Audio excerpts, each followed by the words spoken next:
Welcome to the commentary booth, where we watch and, you guessed it, commentate on the week that was in movies and TV.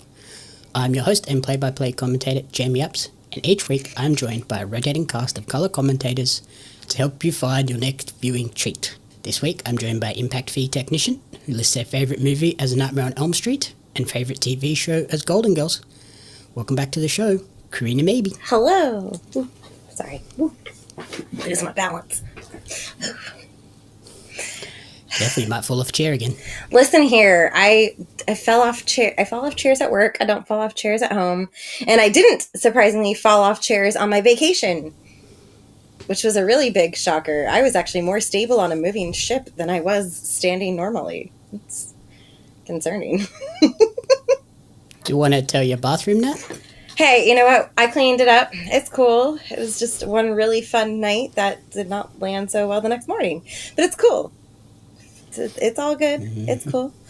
I had a lot of fun. It was great. I ordered 2 salads for dinner one night. I was being real healthy there, guys, to counterbalance all the alcohol I consumed. So, cool. What else did you eat on the cruise? Oh, man. So, I decided it was a good idea to eat tuna tartare because I was a bit intoxicated, and I did not realize that tuna tartare was going to come with an egg yolk on top of it. But I ate the fuck out of it. It was delicious. It was delicious at the time. But then when I was looking at pictures of dinner the next morning, I was like, I really ate an egg yolk. That's, I know I wasn't sober then because I don't like anything except scrambled eggs when I am sober. Yeah, this is coming from the person that won't even eat a sunny side up soft cooked egg. No, but will eat an entirely raw egg yolk and not complain about it. It's whatever. It was a moment of weakness. It's cool. I don't remember consuming it, so it doesn't count. I'll put it that way. Mm-hmm. Okey-dokey. It's fun. It was a good time. I got a tan, so I don't look as pasty as you anymore. I am not the most pale in the relationship anymore. I feel kind of good about that. Aside from that, so this week we are keeping our eye on things as we review the new crime thriller Neighborhood Watch, a 2025 American crime thriller written by Sean Farley, directed by Duncan Skiles, starring Jeffrey Dean Morgan and Jack Quaid. The film follows a young mentally ill man who thinks he has witnessed an abduction, and after the police refuse to help him, he reluctantly turns to his next-door neighbour, a bitter, old, retired security guard, to help him find the missing person. Before we dig into the film, what did you overall impressions of the film? I went into this movie with the wrong mindset, so I think it probably led to my somewhat disappointment with it. Because I saw the cast, and I did not read anything else about this movie other than who was in it, I was presuming this was going to be a comedy. I was not expecting this. It's got comedy elements. Right, but for the most part, it is a drama. I was not expecting that. So it was good. It was just I had different expectations for this movie. I thought it was going to be more of a funny ha-ha instead of a more serious with funny elements in it. But it was really good overall. And I love Jeffrey Dean Morgan. I will watch anything with him. I don't care how bad it is. Thanks, Rampage.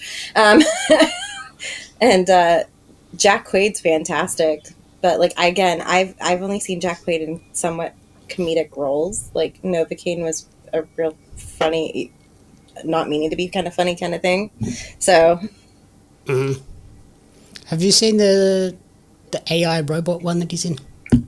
I don't know. Give me a name of it, and I might have. I've seen a couple of movies with him in it, but he's still fairly new to the limelight, I think, in Hollywood in his own. Companion? Yes, I did see Companion, yes. I actually really liked that movie. I was thinking, I don't know why, in my head when you said Companion, I thought of Together, and I was like, I haven't seen that yet. But yes, Companion I did watch, because it's on Max, and it was fantastic. Yeah, so he's good in that. Yeah. Looking at his movie things, I'm not entirely sure why you were like, this will be funny. I think it's because I thought of Novocaine and, how he just can't get hurt in that movie. And that was, the most recent movie that he was in that popped into my head. Well, yeah. His most recent 2 movies are kind of more comedy focused. The Heads of State with Idris Elba and John Cena. Yes, and I watched that with my mom because that was a her kind of movie. Yep, that one's kind of more comedic. Novocaine, quite comedic. Companion has funny elements, but is not centered on the comedy. Yes. Oppenheimer, straight drama. I forgot he was in Oppenheimer. He's a voice in Spider-Man Across the Spider-Verse. He's in Scream. I didn't. Scream 6. Oh. All the Scream movies kind of like mushed together now. After Scream 3, they just... And 4. You know. +1. Smallfoot. Rampage. Logan Lucky. He's in 2 of the Hunger Games movies, apparently. Huh. I think it's because, like, you don't think of him being in those movies. Like, you don't associate those movies with Jack Quaid. You associate those movies with, like, Jennifer Lawrence and, whatever, Josh Hutcherson. And then he's in, a bunch of TV shows. The Boys. Yes. I try to eliminate The Boys from my brain because I've been traumatized by that movie. Like, I feel like I've been victimized by The Boys on more than one occasion. And so I should be entitled to some compensation from Amazon at this point. Along with anybody else who might have been traumatized or victimized.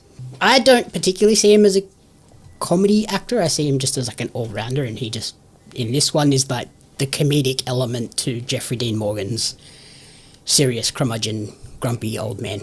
Jeffrey Dean Morgan plays Jeffrey Dean Morgan. Pretty much. Like... I love him. He's wonderful. In everything. Even Walking Dead, it's just the same guy. Yeah, it's just Jeffrey Dean Morgan. Jeffrey Dean Morgan literally is like a grumpy non-ray of sunshine. But he always has like that like dry humor bits about him with certain things that he does. And he's just like an all-around badass. Like I wish like, I don't know. I kind of wish like Jeffrey Dean Morgan could have been my dad in another life because he just seems like that cool guy that you want, I don't know, at parent-teacher conferences that will just stare down at your teacher if you get in trouble. Yeah. In terms of, like, the overall performances, though, like, Jeffrey Dean Morgan kind of just plays Jeffrey Dean Morgan, but I thought he was good as Ed, the retired security guard. He can't let go of his old job. He kind of wants to still be involved, even though they don't really want him there. Yeah. He's, like, a total hard-ass. Very skeptical of Simon, Jack Quaid's character's, like, what he thinks he saw in terms of the abduction. He keeps calling him Taffy Brain. Yeah. But in the end, we find out that he's, like, this big softy at heart. He's trying to help Simon overcome his mental illnesses and deficiencies and, like, stuff like that.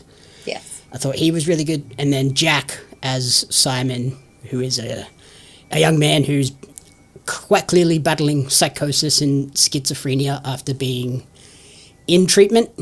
Yeah. Worked out what he had to say, basically, to get out of said treatment facility, and is still lying to his doctors, having hallucinations, hearing voices. Is also quite clearly autistic. Yeah, he's a bit on the spectrum. And then, there's obviously some past family abuse there, which kind of led him down that path. Mm-hmm. And he literally, like, basically this movie is just about him wanting to be treated like a normal human being and with somewhat respect, rather than people just being like, oh, that's just the crazy guy. Yeah, you almost feel sorry. Well, I do feel sorry for him in this because he wants so badly to fit in with society, and he tries his hardest to conform to society's rules and stuff like that. But at the end of the day, he's just completely fucked up still in the head and can't really differentiate sometimes from reality, and his head just screwing with him. It's sad, kind of. Especially, you see that when, in the beginning, when, like, he tries to just go for a job to be, like, a normal human person, like, contribute to society and try to be on the path of, like, recovery, essentially, and that just does not work for him. Yep. And that's where I think this movie shines, too, because it's got this mystery element of who abducted this girl, but then there's also, like, the secondary questioning of, did it even occur? Like, you start to question, did he actually witness this, or was this all one of his hallucinations? Because it's very hard to distinguish between reality and fiction for us as a viewer and him as the actual character as well. Yeah, there was a point where I had several kind of conflicting thoughts in my head about his character. Initially, when he saw the abduction, I was like, okay, this is a hallucination. He didn't actually see it. The other part of my brain went down a darker path where I actually thought he was kind of having like an out-of-body experience where he was actually kidnapping her. And letting the psychosis kind of take over, and that was going to, in my head, I thought that was the plot twist, was that he was trying to get somebody to help him find this person, but in reality it came out that he had done the kidnapping, which would have been a really crazy fucking plot twist. But no, yeah, they do a really good job of portraying that kind of battle of someone who knows that they have a problem but doesn't quite know how to express that they need help because they feel like they could do it on their own. Yeah, like it's a great sort of depiction of the stigma of mental health. He knows he has an issue. He's trying his best to overcome it and deal with the triggers and things, but he can't get over it. But then there's also the people that just are quite harsh and just bluntly ignore anything he says just because they look at him and go, oh, he's just he's not the crazy guy. Yeah. Which is what the police ultimately do. They're just like, oh, that's just the crazy guy. Like, we're not even going to investigate what he said, even though if we did, we would realize that, okay, there's something to this. Yeah, absolutely. So, I don't know, he did a really great job of portraying that, and it was definitely interesting to see him take on a role like that, because he did so well with staying completely stable in certain times, but then also having those fits of, like, complete breakdowns where you see him, like, trying to snap himself out of it, like smacking his head and telling himself like it's not real and stuff like that. Like, he did such a good job of doing those particular sequences. Yeah, and then the moments where he gets into the word salad. Yes. Moments where he's just saying a whole bunch of random jumbled words and he's confusing himself. Like, one of the ones I wrote down was, the dog is eating the lepers. Yeah. And okay. Ed is just looking at him like, what are you talking about? I don't understand. Slow down. Yeah. Let's get through it. And that's where you get that, like, you start to sympathize with the Simon character and see Ed's soft side come out where he's just like, breathe, relax. Yeah. Just get through this moment. Take your time, settle in, and then we can get through it. And that's where he starts to help him. And I thought that was really cool that you had this straight man, hard edge character, but underneath was this real softy. Yeah. Yeah. It makes you wonder, like, what his character's background was, like, you know, what made him, like, what made him snap a little bit and get, you know, completely, like, essentially, like, blacklisted from his previous job, but then also, like, you know, why he hasn't tried to go back out into the world. Like, I feel like there's other things that he can relate to Simon's character with that they don't really touch upon all that much, but you can tell that he has a connection with him somehow. Like, either he's gone through something similar to that, or he's seen people dealing with that kind of stuff and that trauma, and so he feels like he can help them. Yeah, I just think, like, as a security guard, he's probably seen people with similar issues. He's also probably dealt with just annoying ass people. Yeah, which is what has made him kind of such a curmudgeon. Yep. To the point where he uses hand sanitizer as pepper spray on some guys. Let me just tell you, I brought spray sanitizer with me on my cruise, and when I was watching this, I was like, oh my god, that would have been such a good defense weapon. Like, little did I know I had a little weapon in my pocket, like, the whole time, where I could have just been like, oh, trying to catch me, trying to kidnap me. No, sir. I'm gonna learn that from now. I'm gonna keep that all the time now. Yeah, it's basically pepper spraying, because that shit that'll mess you up. Straight alcohol, and mine's it's fragranced, so it's even worse. It's like alcohol and fragrance. Attention, trading card collectors! Are you ready to take your collection to the next level? Dive into the action with the limited edition Australian wrestling card, showcasing the most electrifying talents Australia has to offer. Imagine owning cards featuring legends such as Robbie Eagles, Shazza McKenzie, Shane Hayes, Madison Eagles, and many, many more. But that's not all. You'll also snag cards of the iconic referees, commentators, and announcers. just like me, Lord Andy Coyne, to truly capture the spirit of Australian independent wrestling. And as our homegrown talent continues to dominate the world stage, OzRest cards are destined to become hot commodities. Not only will you be owning a valuable piece of wrestling history, but you'll also be supporting the amazing wrestlers and talented photographers behind the magic. So don't wait! Grab your Australian wrestling cards now at pariomagazine.com.au/OzRes cards. Order today and kickstart your collection with a bang! And then in terms of like the mystery, what did you think of that where it has those twists and turns? I thought that was quite well done of, yeah, is the abduction real? If so, who did it?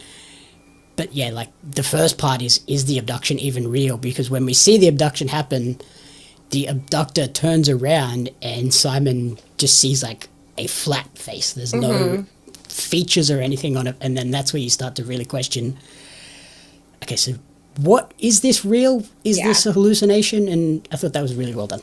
Yeah, no, it was. And that's what initially made me think the one of two things was, did it actually happen, or is he watching himself do it in like that third party, like psychosis kind of like state of mind kind of thing, where he like blacks out but like realizes what he did. So no, I think it was really well done. I like the fact that like he couldn't really remember facial features, but he remembered a license plate. So like it shows that he still can focus on at least like one or two things, you know. And yeah, that's where I got the autism from. Yeah. Because he was like locked in on that's the number plate. Yeah, which is fine, because I mean that helps tremendously if you had cops that wanted to fucking listen to you. But we all know how that goes. So yeah, no, I think that it was really well done. Also on top of that, like no one else was around to see that abduction. Like no one else was there to hear it, so he couldn't have anybody who was like another credible witness, which kind of did not work in his favor. But because I think, like you said, because the character has a touch of autism, he was fixated on this actually happened and this needs to be dealt with, you know?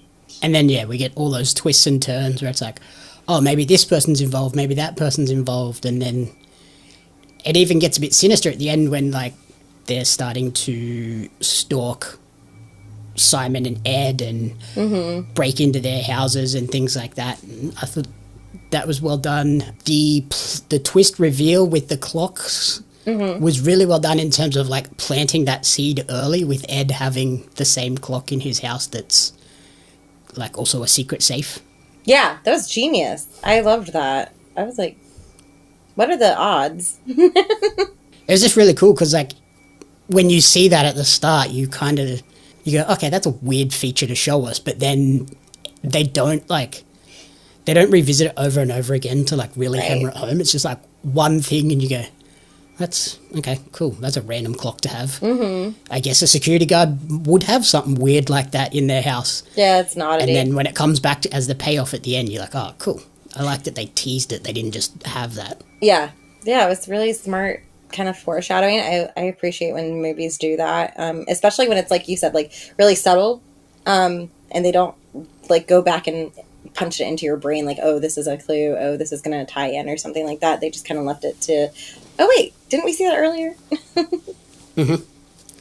And I loved like with the twists when it does get quite dark at the end when you find out that it wasn't just like a one-off abduction. Right. This ends up being like a human trafficking ring, and you're like, okay, now it's getting real dark, and it's kind of a good thing that Simon and Ed are here to investigate in their own unique ways. Yeah, it's absolutely crazy, because if they hadn't actually pursued that potential crazed obsession of an abduction, they never, like, those people would have been trafficked, and I mean, the cops wouldn't have been like looking for them at that point, which is crazy to think. And then, like we mentioned, there's a whole bunch of comedic elements throughout it, like the dogs eating the lepers, the taffy brain, the interviewing where they go and question the prostitute. Yeah.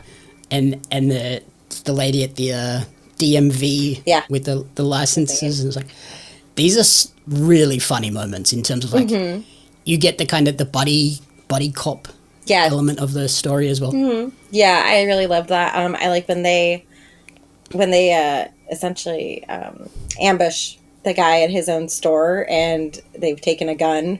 And he's like, it's not loaded. And he was like, it's not even loaded. He's like, it's fine. I'll just improvise, and smacks him in the head with it. Like, fucking, that was hilarious. I loved it. Yeah. The DMV one was funny for me because it's like Ed's trying to be like real serious and pretend that he's this legitimate thing, and then Simon's there just being like, just fucking help us. Yeah. Like, sir, smashing the phone. Calm down. Like, I don't think that was getting his real crazy on. Like, yeah, that's when like the facade of being healed totally breaks in him. You're like, okay, yeah, he's still kind of crazy. Yeah, definitely needs some help. He's definitely triggered. But I mean, I guess the DMV kind of helped in a way, because then that got the cops on their trail, which if it weren't for that, they really never would have like been able to track them down essentially and crack the case, so to speak. Yeah, but I guess like the cops really didn't do anything. They were just following down, trying to get them. They were trying to stop Ed and Simon from being jerks. But I like the punch card, the free food punch card. That was genius. When they tried to get on the bus, and she's like, I have this card. It's totally punched. You get a free meal. Do I get a milkshake? Like, that would be my priorities. Like, I get a milkshake with that meal. And then, like, when we do get to the ending and we get the sort of reveals and things, what did you think of that? I thought it was quite well done in terms of they fought both of them. Like, ultimately, it's a story about them both wanting to be respected. Yeah. Like, Ed wants to not be the forgotten security guard who's cast aside and left to his own devices. Simon just wants to be respected as a human being. Yeah. And ultimately, they kind of do get what they so desperately wanted. Mm-hmm. I liked it. I thought the wrap up at the end was really nice. I also gotta acknowledge the lady who played Simon's sister. She's fantastic. Trying to like help her brother, and like you can really tell that her character tries to understand him, even though she knows that he needs help too. Yep. And not necessarily as accomplice, but she's kind of an accomplice. Yeah, she definitely is when they show up to her work covered in blood. No, it's hair dye. It's just hair dye. It's definitely not a line I would ever use in my life. Mm-hmm. Because it's Simon that shoots the guy, right? Mm-hmm. Yeah, because he was attacking. Yeah. He was attacking Ed, so he accidentally. He doesn't even mean to. He just kind of accidentally does it. Yeah, and then he's like, "I just shot a guy." Like, you can see the sheer panic on his face, and that was the moment where he was just like, "All right, I don't think he kidnapped anybody because he like almost shit himself like shooting someone." I also love like the way he gets Ed involved, where he's just like banging on his door, like, "I need help. The police won't help me." He's like, "Go away, you crazy." Yeah, because he's just, everybody in the building knows that he's just crazy and absolutely bonkers, but he takes a chance on him, so woohoo for Ed getting involved. And it didn't feel like, that's always the concern with these types of movies, when there's this big mystery thing where we're finding out bits and pieces as it goes, where it's kind of going to get to the point where it seems overly convenient that everything kind of fell into place. Mm-hmm. I don't think they suffered from that. Like, it feels like everything that they found out all led to the next thing and, like, made sense that you would be able to find that out. Yeah, and there was even moments where they were ready to, like, give up or call it a day. Like, oh, this is a dead end. Like, we're never gonna be able to track them down and stuff like that. So I don't feel like anything that happened to them was easy or, like, overplayed or anything like that. I think it was well thought out.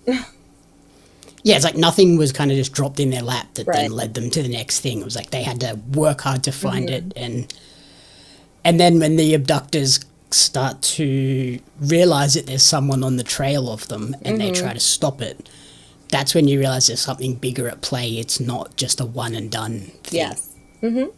And then, like, ultimately, it's kind of a simple movie where we go from start to finish. There are those little twists and turns, little fresh ideas with the comedy in the mystery. Like, it's very much like Taken, where, like, there's this guy trying to do this thing, but neither of these two are particularly, like, special in what they do. They're kind of just regular guys. And, yeah, simple movie, but it's the interplay between Jeffrey Dean Morgan and Jack Quaid that carries the movie and makes it so enjoyable to watch. Yeah, I love the fact that they made Jeffrey Dean Morgan's character not ex-CIA. He wasn't an ex-cop. He was just a security guard. Like, I feel like if they had emphasized, like, his role had been so much deeper, like, he was a, undercover agent for, like, the longest time, or an FBI agent, that would have, like, overdone it, probably, and things would have just gotten kind of sloppy or very redundant and, like, stereotypical. But the fact that they kept his character pretty much like Paul Blart for the most part, it was kind of like refreshing to see that, because there are so many movies that are like this, that you get like a Jason Statham character who's just the same generic like CIA or ex-military person, and it just becomes a repetitive, murder mystery or hostage situation. Yeah, where it becomes played out of like, well, of course they solved it because they were at the top of their field. Whereas this one is just like, here's just a college security guard. Yeah, nothing special. Like enforcing random parking things. Yeah, probably making frat sure parties. people weren't making sure people weren't taking more breads and cakes and things from the cafeteria than they were allowed, and he's still trying to enforce those rules. Yeah, so which is when he pepper sprays the guy. It's fantastic. So yeah, like I really like the fact that this was a fresh take on that, and you did not get that generic kind of, like it's like cop or military kind of personnel that just retired or got kicked off the force or something like that, Yep. Yeah, and I didn't get the impression that he was kicked out of the security thing either. I think it was more just he was retiring, but didn't want to let go of that either. Yeah, so he's kind of stuck in the, what am I going to do once I leave this job? And I think that's something a lot of people deal with. He's like in the denial stage of like, I don't work there anymore, but I don't know what to do with my life anymore. So yeah, no, I liked it. I liked it a lot, and I think that him and Jack Quaid have a fantastic on-screen connection, and they do so well together. Like, they worked very well hand in hand together, and I don't think like either one of them really like overshadowed the other with their performance either. I think they had like equal screen time, and I think that they had an equal amount of effort that they put into it together. And I think they complement each other is the key thing. Yeah, one doesn't take the lead role. They're kind of both the leads, and they elevate the other person throughout. Absolutely. One small little goof that they made too when they interrogate the prostitute and give her the smokes and stuff, and then they go back to their car, and the pimp attacks their car and smashes out their headlights and stuff. Yeah. It then cuts to the wide angle scene, and there's no broken glass on the car or the floor. I noticed that. It's like they just removed the lights for the scene rather than actually smash them in. Yeah. Which makes me think there was a rental and they had to return that car in proper condition. Oh, that's funny as hell.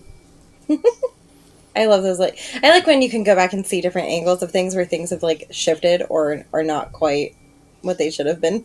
Overall, though, in terms of a rating, what would you give Neighborhood Watch out of 5? For me, this is like a 4, a solid 4. It was definitely a good watch. It's something that I would probably suggest to people, especially if they're into those kind of dramatic mystery kind of things. There's not like a whole lot of violence, or I shouldn't say violence. Like, there is some action sequences, but nothing like blowing cars up and shit like that. It mainly focuses on just trying to track down what happened to the abducted girl. So yeah, for me it's a solid 4.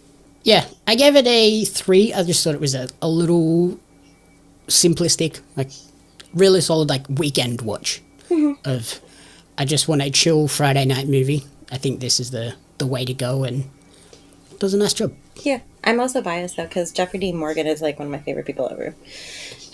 Yeah. He really is. I don't care.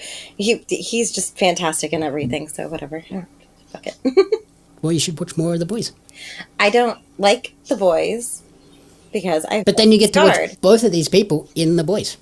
It's not worth it. It's not worth it. That's like saying go watch it because Jason Ackles is in it. I don't care that much. Like, Jensen Ackles, sorry. Apologies to all my supernatural people out there. I'm not going to keep watching. Both of the supernatural guys are in there. I'm not going to watch it. As well as Bobby. Here's the thing. So there's 3 of the supernatural people in The Boys.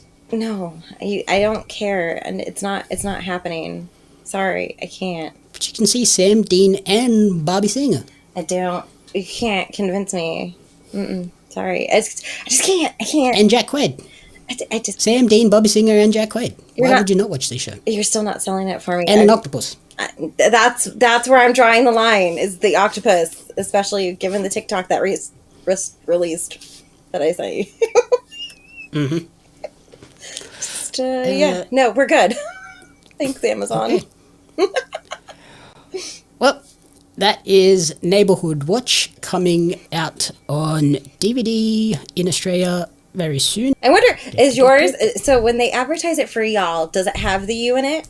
Or is it advertised as like the American title? I double checked it. It's the American title. I was like, that's annoying me. No, because we don't add extra letters into already long words. Neighbourhood Watch, starring Jeffrey Dean Morgan, releases on DVD and digital October 22nd in Australia and New Zealand. So you can get that early next week. No, you. Yeah, no you. Just No search you. Neighbourhood Watch without the you. Yeah. Frustrating.